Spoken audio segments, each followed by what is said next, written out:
When it comes to strength training, it's like saying food. What type of food? That's where you need to specify. Each kind of person requires a different kind of strength training. And when I say strength, it doesn't mean that you have to lift weights. There are so many wonderful exercises like even just not having your meal for 2 days because you had some work thing going on will cause stress. At that point of time, if I measure your cortisol, it will be high. As a rule, there is a lot of knowledge about not losing muscle and doing weight training when you're doing weight loss, which is a good thing. But the other thing I've also like to concentrate on is your.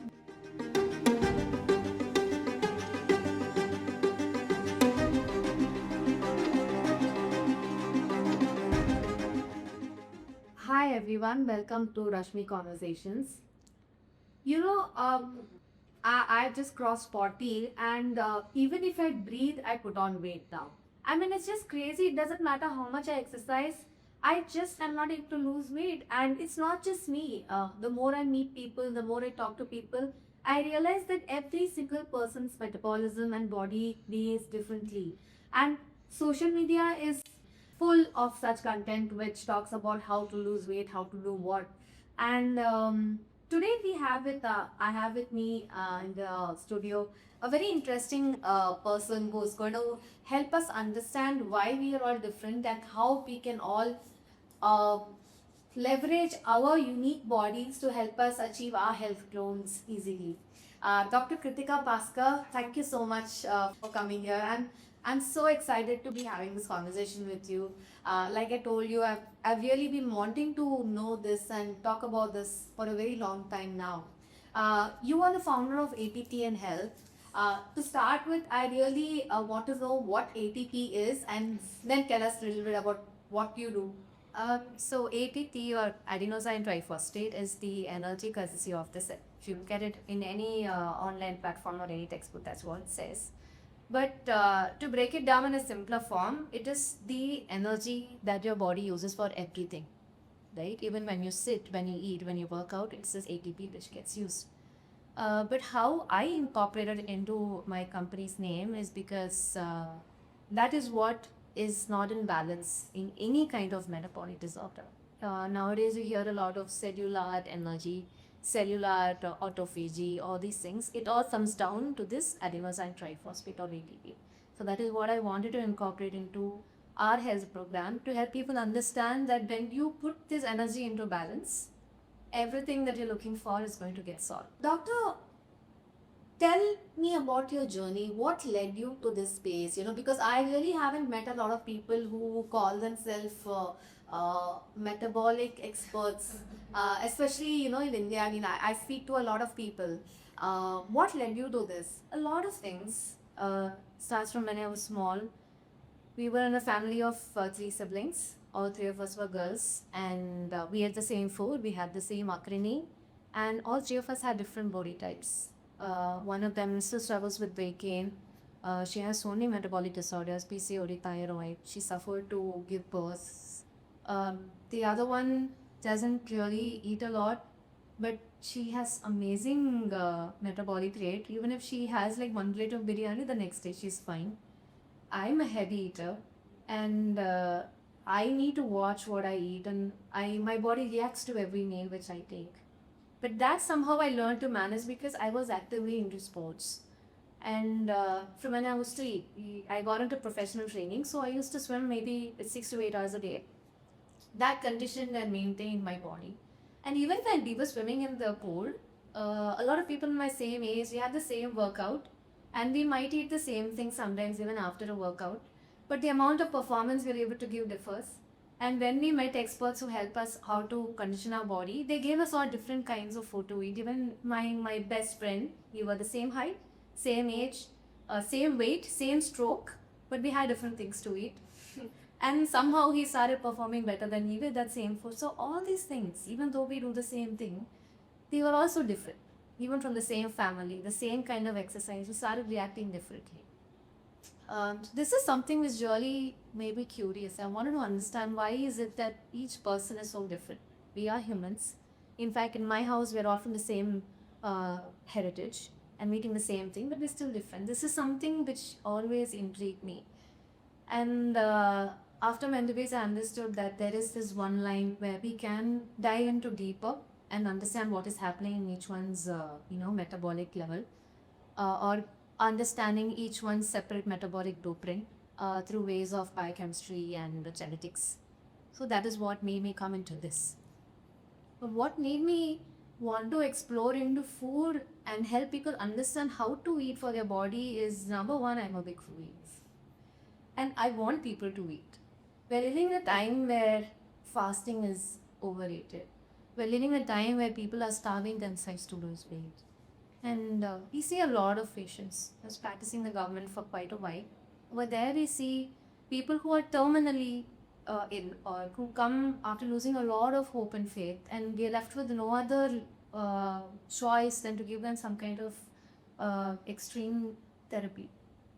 But when we backtrack, it would have started with some small thing which could have done differently. Like we had a 30-year-old who had taken steroids for a weight competition. He was advised wrong. He was advised by the wrong people.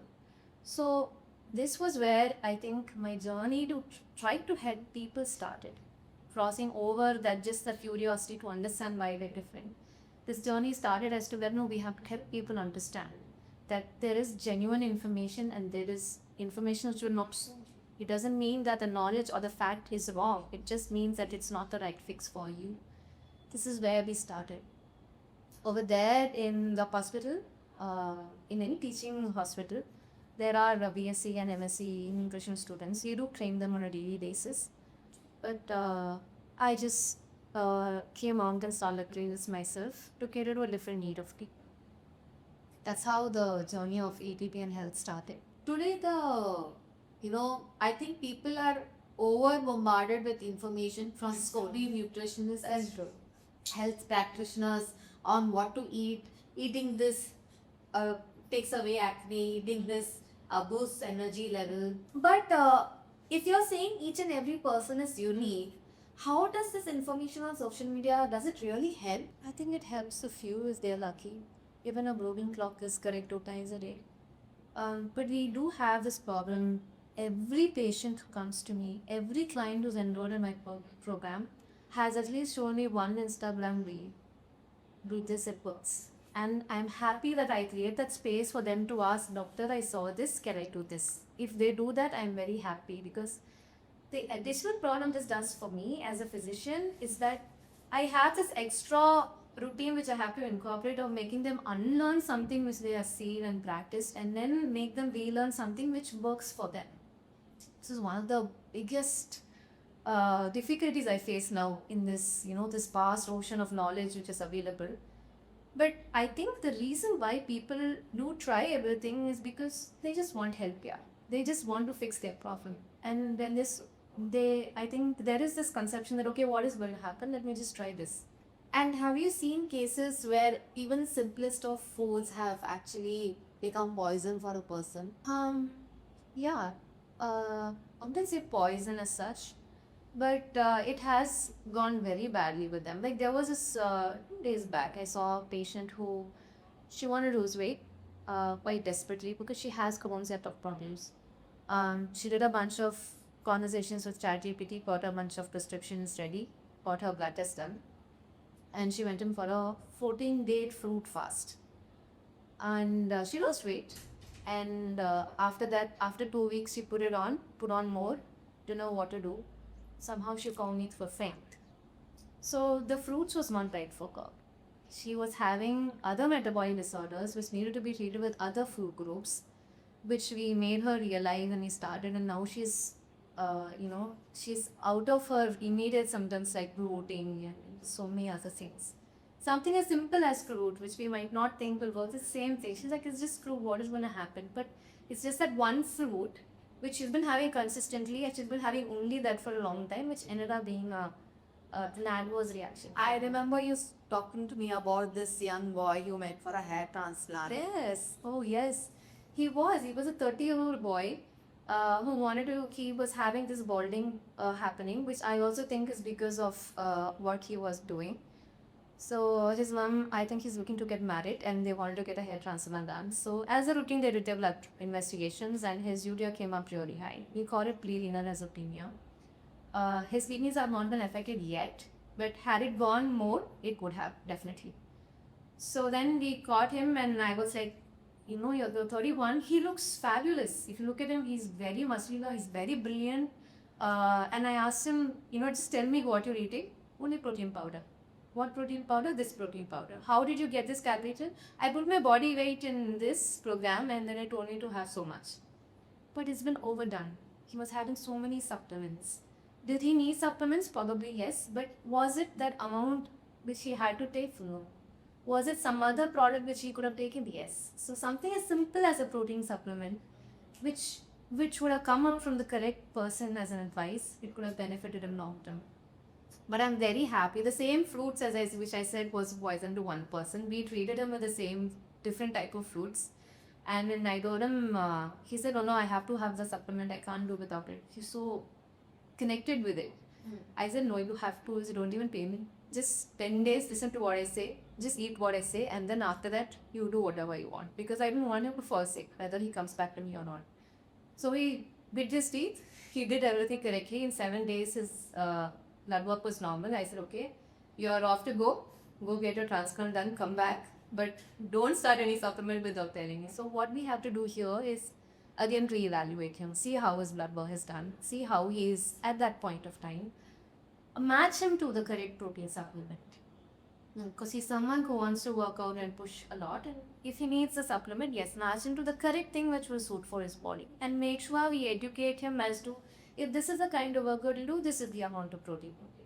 If you're doing another kind of workout, then don't do this supplement, do something else. That is the kind of knowledge which people have to understand. With your decades of experience in government and now starting your own startup, is there any one thing that you can put your finger on that is really going wrong today, which is causing so much of? I really have to point it to the social network. Okay. It is the amount of information which is available and lack of knowledge to understand if this is what fits for me. It's not a one size fits all, right? Someone does something, it works for them, and they immediately put it on the cam saying, "Hey, I lost weight in 2 weeks because I took this powder." You don't know what else they're offering. We don't know what is the kind of support system they have. I also see a lot of people bringing me videos of a lot of celebrities working out. Of course, they want to look fabulous of them, but we should understand that they have a different lifestyle. They have a different kind of necessity or need every day. But what it is that you want, that is where we have to point our finger. Am I able to get up 5 o'clock every day and take care of my house and go a workout? If the answer is yes, do it. If the answer is no, find a place where you can do. You don't have to do it like X, Y, or Z who's doing it. You have to do it by yourself. Right? That is the hype which is created around looking good, looking fit. All these things, I think that is the major problem. How should a human body function in, what is the natural metabolism that the human body is supposed to have? I remember we spoke about isolated burning fat. Yeah. What is it supposed to be like actually? Isolated fat burning, I get a lot of requests saying, "Doctor, எனக்கு இங்க மட்டும் பெருசா இருக்கு, இங்க மட்டும் குறைக்கணும்." No. Taking off fat from one area is not organically possible. But when you say you want to burn fat, yes, we can do that. There are ways to do that. One of the main things I ask a lot of my clients, especially female clients, to do is what we call as NEAT activities, non-exercise activity thermogenesis. So how our body is so magical in a way is that when you're at rest, like now I'm sitting down, but I still need energy to talk, to sit, to move my hands, to flip my hair, whatever it is, I have to use fat. That's how our body is, that's how all our bodies are functioned, right? But this is the kind of way I'm burning fat by not really working out. That's why they call it as a non-exercise activity thermogenesis. It comes as very simple things. Have you all wondered how the people who come to help us in our house stuff, they're so fit because they're roaming around all day, just sweep the floor. I'm perpetually wondering about that. Yes, it's because they're active. It's like at least every half an hour, don't sit. That's what I tell my clients as well. Even if you're in a corporate job, your posture, you're fidgeting, here. That's why even when you asked me to sit down, I said, no, I can't sit down in one place for more than an hour. I have to move. That's become a conditioned practice which I do. And that's what I ask people to do as well. I say, set a timer, 30 minutes. In 30 minutes, if the bell is ringing, get up, touch the window, fold some clothes, put the machine, water your plants, small things, keep yourself active. Everyone talks about good cholesterol. But what I like to focus on is something else which we call as lipoprotein libraries, LPR, you can see it online. Now that is the enzyme which is there in all our bodies, which is helping us to break down fat into making it usable. This is something we need to keep active, and this enzyme we can keep active, and we have constantly moving. Constant movement is what I say. A very small thing if you're in a corporate job, most of my patients are from the corporate industry, especially for weight loss. We tell them, I have standing people. Sit down, stand up. If you get calls, walk and talk. I think many years ago there was an ad also, talk while you walk. That was fantastic. The other thing, a very simple thing is use a gym wall. You know those huge balls, just sit on that. You cannot sit still. You have to keep moving around. It's all wonderful ways of trying to mobilize your fat. The other thing I can swear on is walking. I think it's a very underrated exercise. I think all my signs are on walking, at least at one point of time. People say I run for activity. Running is good for cardiac health, yes, but if you want to lose weight, walking is a sure way to go. And when I say walking, I don't mean like huffing, puffing walking. It's like you should be able to walk and maintain a conversation without losing your breath. That is when you're walking at ease. That is when your body is going to be using fat as a form of fuel. But just because I walked it doesn't mean I can have a plate of biryani after that. You have to balance it out with good food. Just optimizing obsession with biryani. Oh my god. But the reality is that these diets are really cumbersome. No, I mean, I have tried. Unfortunately, me influenced by fears and social media, I have tried a lot of diets. Also, if you're saying that if we are able to achieve this resting metabolism, as you call it, a fat burning, then is this whole thing about doing weights not required? It is. The hard and fast answer is yes. Does everyone require strength training? Yes. But I'm not using the word weight training. I'll tell you why. When it comes to strength training, it's like saying food. What type of food? That's where you need to specify. Each kind of person requires a different kind of strength training. When I say strength, it doesn't mean that you have to lift weights. There are so many wonderful exercises like isometric exercises, like the plank, where you don't really move your muscle, but you're still utilizing a group of muscles to get strength. That is one. The other thing is body weight exercises, especially for women, for in geriatric patients. We ask them to do body weight exercises like, just a squat hold or a wall squat hold. Small things like this. A normal squat. So when you're not lifting any weight or anything, and it's very good for people who are beginners in exercises. Now we see a lot of Pilates, things are also resistance exercises. And we also have the traditional gym exercises.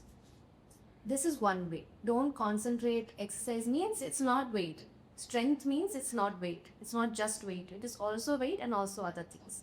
The second thing we have to do is match it to what you require. First, if you're a beginner, you have a lot of people who've never been exposed to any kind of strength training, and I feel it's very natural because the whole concept of exercising for health has started up quite recently. So we see a lot of especially female patients who are very new to the concept. Start them on non-weight bearing weights and do resistance stand training, do isometric exercise, and then move on. Or we also have people who want to go to a weight bearing competition. They want to do sports training. You do encourage them to do strength training as well. When it comes to weight loss and strength training, again I feel it's very underrated because I want to lose weight, so I will not eat. I will do a calorie deficiency, and I'm losing weight and look at it from my scales, and I'm very happy. I feel the weight as a number is a very misunderstood concept. If you're losing weight, are you losing fat or muscle or bone? You don't know, right? This is something we need to keep in mind.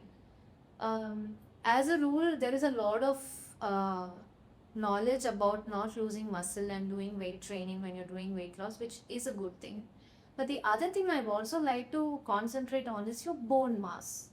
We have conditioned our body. Let's say I'm a 60 kg woman. I've conditioned my body for 38 years to be this weight. let's say, slowly I agreed it this way. Let's say I'm this weight for 4 or 5 years. For 4 or 5 years, my body thinks this bone, one or two bones which is carrying my whole body, is programmed to 60 kg weight. Now I start losing weight. So my bone will think, okay, this girl is losing weight. She's become 54, she's become 53. Why should I have so much of bone strength to carry 60 kgs? I'll lose it. I start losing my bone mass, 50 kg enough, right? This will lead to a lot of problems later. This is also one of the reasons why you need to condition your body, shock it, say, dude, even though I'm going to lose weight, you better keep my bone proper, because I'm going to keep lifting weights from time to time. This is a wonderful way to maintain your body for a longer term by doing a calorie deficient diet and also doing weight training, by not only maintaining your muscle but also maintaining your bone. Everyone says that the muscle is such a metabolically active tissue. Even the bone is. I feel is like one underdog, right? Especially for women. We all take calcium tests and we'll see it is normal. But where is that normality coming from? It is coming through the bone. It is the one which is constantly detecting, this woman is not having enough calcium, so I need to give it to her. And he will sacrifice his own self to maintain your calcium levels.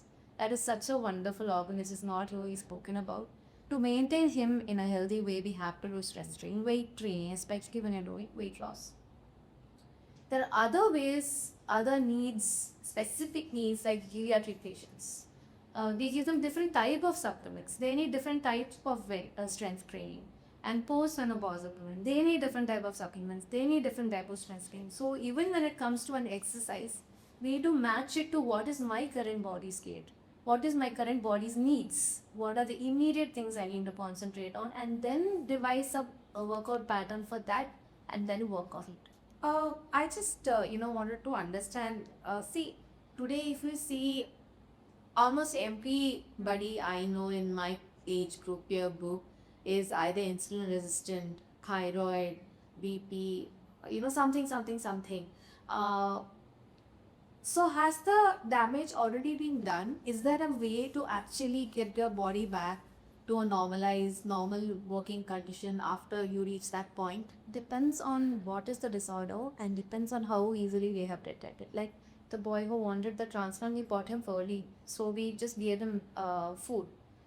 The same thing, if he had come later, I would have had to give him medicines as well. I would have had to pharmacology if he's eat with it. But I hear what you say. We do get like variety of metabolic disorders starting from thyroid insulin resistance. But what fascinated me was all of these disorders we diagnosed by ourselves, but they came for a different reason. Most commonly, they come for like dark patches, weight loss, weight gain, small things like this which they are able to identify. Or sometimes as a woman, I feel we're very fortunate because we can identify it with our cycles. Some people come with delayed cycles, missed cycles. So that is when we detect that, okay, you're not looking for a weight loss, you're looking for this metabolic disorder which has happened. This is what is not helping you lose weight. That is what we try to treat. Will I be able to get it back? Is a very ambiguous question. Again, it depends. It's something like hypertension or diabetes. Even though there's a lot of loud noise happening about it being reversed, medically, what we like to call it is remission. The way I see it is like a toxic relative. You know he's toxic, he's come into your house, you know he's toxic, but you can't just throw him out of your life because he's a part of your family. So what can you do? You can just send him out, keep him outside in the veranda, make sure he doesn't come back inside. This is what we call as remission. Controlling your sugar by giving you medicine if necessary, by giving you food which you have to follow for a long time. Getting a good lifestyle modification like walking after a meal. Do enough muscle activities, small things like this, and keeping it active. This is also something a lot of our parents have, but even my dad, I think he was scared that his dad has diabetes, and so he also likes to eat, but he can even walk. That is a kind of lifestyle modification which he had incorporated. So this is something we can do till the end. Till he passed away, he never had diabetes because he had that conditioning and knowledge to understand that I need to keep it at bay and never put it back in safe. Wow, That is walking something seems to be some sort of a magic. Yeah, I can swear by walking. So, I just want to understand, doctor, are there any tests which are commonly overlooked. You know, you spoke about calcium on your peak there in our when we go for our annual tests, which should not be overlooked and which should be incorporated. Any font tests which usually are not recommended by for normal annual tests, but should be considered. Nowadays, it's the ulta. I see a lot of tests done, like cortisol, for example. Not everyone needs it. I think I have met over 100 people in this last year. I've done cortisol testing for only 3 of them. Because the other ones who needed it. That's something which is overdone. Even if I have to mention that something is underlooked, I'll say fasting insulin. It's a wonderful way to identify if you have insulin resistance, to identify if you have insulin reserve, to identify if that is causing a lot of other things, especially as a woman. I think that's not spoken about enough. Even if you go online, there are so many labs, they'll have so many packages. Most of the packages will have vitamin D, vitamin B2, but only one or two could have insulin. I feel he's a very underlooked person. And when I point it out, they will go back and get the test done. No, that also will not work. At the point, everyone says fasting glucose. You wake up in the morning, don't have anything, don't have tea or coffee, have water if you want, 8 to 10 hours maximum, not after that. They will go and give your fasting sugar. Along with that, in that same blood sample, I would like to have an insulin also done. So at that point of time, for your body to maintain your glucose at that level, how much of insulin is combating to maintain it is what we need. This is something which is extremely not at all looked at. He's one big underdog. The other thing, like you mentioned, calcium. Along with calcium, what you can do is take a test which we call as phosphates. You can call it as enoten phosphates. That will show you if your calcium is being regulated by just the amount of calcium in your blood or because of someone else donating that calcium. In this case, maybe a bond, but you'll have to match it with your other tests. Your liver profile has an enzyme called ALP. You need to look at a lot of things together to identify. A good physician will be able to do that. The way I look at it is that one blood test is a big picture with many puzzle pieces. So you can't look at each test as a number. It's just one piece. You need to look at it all together. And this is where I feel there is a lack or a gap between how any nutritionist or any non-medical professional will deal with a paper person when compared to a medical professional, especially someone who's trained and who's an expert in looking at your blood picture and understanding what is happening. You mentioned about, why cortisol tests are overdone today. Having said that, the fact is that actually so many of people have a cortisol belly today. I mean, I don't know what to call it, a beer belly, cortisol belly, or just a belly or flap, which is so difficult to get rid of. So what is it actually, I mean, I know like losing my lower belly is it is just I'm almost at this level of should I just give up for this? This cortisol belly, I learned to one of my patients. So she showed me a picture on Google with different bellies. The side was hard donut belly, beer belly, cortisol belly. See, cortisol is a stress hormone. It is increased when you are at stress, which in today's world is every day. If I walk for 20 minutes or if you get a call from your boss, you will be in stress, cortisol will be synthesized. That is how cortisol works. When it comes to belly, I think you should separate this. Belly in any form is just fat deposit in your abdomen area. Let's just get to that. This is because of many reasons. It can be diabetes, it can be insulin resistance, it can be you just gave birth, right? It can be you went on a holiday and just binged on food for 2 weeks, whatever it is. This can or cannot cause inflammation depending upon the reason why you're eating belly. Any form of inflammation, even obesity, even insulin resistance, even just not having your meal for 2 days because you had some work thing going on will cause stress. At that point of time, if I measure your cortisol, it will be high. So your cortisol belly or your release in fat in that area is not always because of your cortisol. It is because of something else. That something else is causing your cortisol to increase. It's like how someone told me, சினிமாவில் வர mat வில்லனை அடிக்காமல் சும்முல வர அடியால் அடிக்கிற மாதிரி. That is how you treat cortisol. The cortisol is that அடியால் who comes in the sumo. It's not the main villain. That is the person you need to treat. Let's say you have increased cortisol because of long-standing insulin resistance. Once you treat that insulin resistance, or if it's because of diabetes, you treat that diabetes, you get that check, your cortisol will automatically reduce.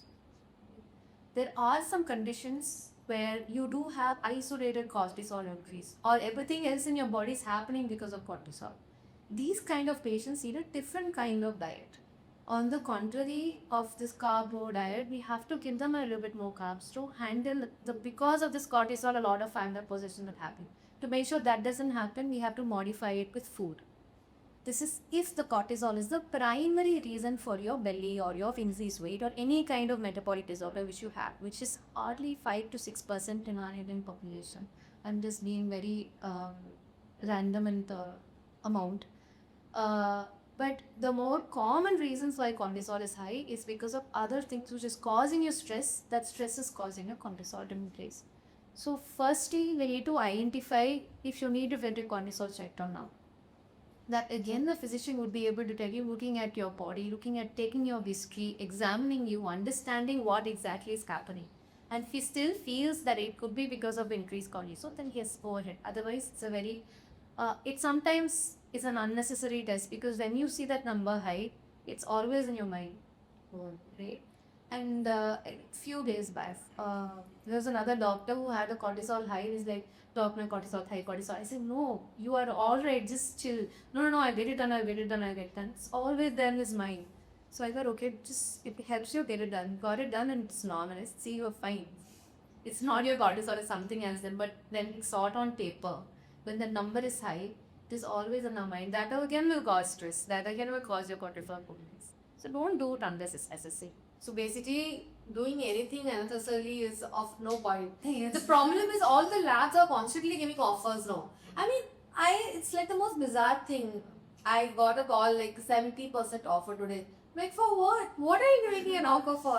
And actually, people do avail it. I mean, it's so common It's now. a double-edged sword. We do see a lot of patients coming, like they take their annual health checkup and then they come to us and we identify a lot of wrong things as well. So that also has happened. But when you need to get it checked with a correct person who sees, like I said, it's a big piece of it's a puzzle. No? You need to see the correct person who takes every piece and makes it into a picture and identifies, is it okay, is it not okay. We had someone who had one enzyme has increased in his liver function test. It's like, no, tell me what is this, what is this, what is this? I said, no, it's fine, it's fine, it's fine. Then he was exercising a lot and he went and took blood test. So that also causes this increase. We explained it to him, and then I told him, okay, if it hurts you so much, don't exercise for 2 days. Third day, you take your test. If the test on the third day came back, so now we said $13. So that is where you need to meet the correct person, get the right test done, and then go back to this correct person and ensure that it is being explained to you in the correct way. But annual health checkups, or even any health checkup for that matter, we have seen a lot of patients who come to us. These things went wrong, but it ended up being a genuine thing which needed to be corrected. So that has also happened. It's like I said, it's a double-edged sword. So a while back, you just mentioned the word autophagy. That's like a real big thing on social media today. And the whole concept of autophagy, I believe, is that when you are depriving your body of excessive food, your body undergoes cellular cleansing kind of a thing where it's eating the damaged cells by itself. Yes. But then you also mentioned that fasting is not a really great thing to do. So, how does fasting actually work for some people, or is this like you just see temporarily and it's a eye wash? It doesn't work for everyone. It's not full eye wash. Autophagy as such is a very solid theory on paper in literature. But it's not something which I can really advocate. Because for one, I can't know it. I will not tell my patients to do something which I can't do. Secondly, I don't think, at least the kind of patients who I see, I don't think they will be able to stay without eating for a long time. And it's also something which has to be strictly monitored. It's not something I'm just tell someone, okay, I've seen you today, no need for 7 days, I'll see you back after 7 days, no, I can't. And it affects you mentally, and you're depriving It does. I'm hearing a lot of stories that it works for people, but it's not something which I can really swear by. And it's a very new concept. I don't think it works. My father died of cancer, and he was not able to eat. He did not get miraculously cured by it. He had medical therapy, and he still was fasting, and he didn't really get cured. He passed away because of it. So it's not something which I, as a core, I really don't believe in, and I don't think is good on the long run as well. There are a lot of fasting is one thing. When you fast, you use the same fat as a fuel, but when you do that for a long time, the byproducts of breaking down fats as fuel over a long period of time does a lot of damage to you. That is something which needs to be monitored. That is something which needs to be taken seriously. So on a long term, even intermittent fasting, I don't ask them to do on a long term at all. If you are a person who needs to take 3 times meal, take it. If you are diabetic, if you need to take 4 or 5 times smaller meals, take it. If you are someone who has a lifestyle of waking up at 11 o'clock and you can do only 2 small meals a day, do it. That is how I like to work, and I feel that's what works on the long term. Listening to your body and understanding what it needs and feeding it the right thing at the right time. I think that is a better way for a longer, healthy life than giving short breaks from not eating. So I guess there's a whole lot of how to do and what to do, but why to do is Yes. not something to soft to. And Is it for you? That is what we need to ask. Doctor, is there something you would like to share? Any small tip which actually really helps you increase your metabolism, like in general, for anybody and everybody to do? Wow. I was hoping you don't ask this because this do these 4 things kind of life in a turn will not work. Because, like I said, it might work for you. And No, not you for just me. said, right? I mean, not sitting for more 30 minutes at a time. That is a very good thing. Everyone will work. There's no side effects for that. Is all. It's easy for me to say stay active, but yeah, find ways to stay active. Use a gym ball if you're sitting down. Do housework. Just keep a timer. Start it at 40 minutes. Make sure your alarm is ringing every 40 minutes. So every 40 minutes, get up and walk. I think some of the fit watches do that. They don't say get up, it's time to stand up. Just walk for like 30 seconds, 40 seconds, 1 minute max, and get back. Another thing, just because of this insulin resistance coming up, I think coastally walks are also a very doable thing in our the way we are working now. You have your food and just walk for 10 minutes. It's very doable. Even if you're in your office, you can go to your cafeteria, eat, and just take a 10-minute walk to your workspace. But today I asked one person to do that. He said he's not able to walk. I have a very tight schedule. The next 2 weeks are very stressed out. I said, just relax. It's okay. 2 weeks you eat a little bit more is fine. Just do one thing for me. Walk after every meal. That also he said, I do think breakfast is possible. I said, at least lunch and dinner, do walk for 10 minutes. He said 10 minutes, and then he said, no, it's doable. I think 10 minutes is okay. That is one thing. What is the other thing we can do? I think meal prep. Meal prep is a very magical thing for us to do, especially everyone has fridge in their house. Everyone has freezers in their house. Using Instagram instead of using Instagram for information, fantastic amount of recipes available. So many meal prep recipes available. I think even I set a lot of Instagram things of my patients saying do this. Just do meal prep. There's a lot of instruction as to how to do meal prep and store it also. Small things like chicken stock. We had a chicken spread. I told my friend now, she said, my maid is out of station. I have 30 minutes a day to spend in the kitchen. That's all. What can I do? So I said, okay, just wait. We taught her how to make chapati marble and freeze it in batches. And then we told her to grate the vegetables and store it in the fridge. And then we told her how to make chicken spread, store it in the fridge. And she comes back from today. She had a tough day. She made her dinner for herself, and we told her how she has a 3-year-old son. So I told her this is the prep, but you need to be on a calorie deficit. Your husband wants to have protein. Give 2 spoons of this for him. You give 1 spoon to your son. You have how many spoons you want, but this much amount of vegetables I want you to have with it. She did it at 25 minutes and she said, Tika, thank you so much. I mean, she was very tired, but she came home and she said, knowing that I have half the work done in the fridge helped me. And she said, if I had even ordered on Zomato, I wouldn't have been able to do it so fast. So that meal prep is also a very It was not something which was there when I was growing up, but now it's something which I do too. In my fridge, there are dabas with Monday, Tuesday, Wednesday written on. Even pastas can be, you know, meal prep. Chicken, paneer, all these things. Just the marinade also can be. And I think anyone can cook. I think according to Latin anyone can cook, anyone can meal prep, and anyone can cook. That's also something I think everyone can eat. Kritika, thanks. I really enjoyed the conversation, and I really think there's a lot to take away for the people watching. I hope people reach out to you because I think everybody is seeking for such answers. Otherwise, so much of Instagram views wouldn't be having millions of views. So, I hope people discover you and you're able to help more people. Thank you so much. Thank you for having me. It was very nice. I hope to have many more conversations. Yes. We have a lot more to talk about. I can just Yes. yeah.